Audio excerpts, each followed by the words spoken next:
La récolte, exclusivement manuelle, est inscrite dans le cahier des charges de la culture de la Bonnotte, tout comme l'amendement des sillons avec du goémon frais à l'automne. On décroche un petit peu parce que, vous voyez, comme celle-ci par exemple, elles sont accrochées, elles restent accrochées, on appelle ça à la talle. Elles restent accrochées à la talle, donc on est obligé de les dégrapper à la main. Image de marque inestimable pour ces producteurs, elle ne représente cependant qu'une partie infime de leur plantation.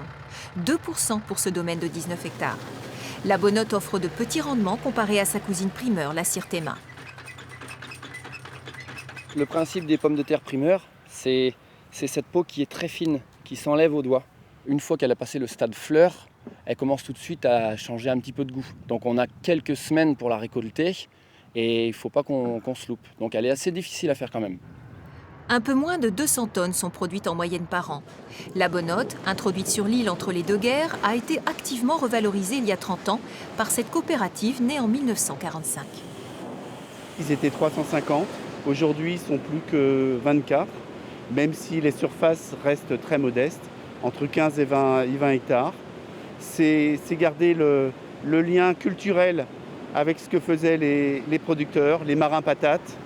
Après avoir échappé de justesse au gel et profité de la période sèche qui lui convient plutôt bien, elle sera présente à la vente dès la fin de semaine.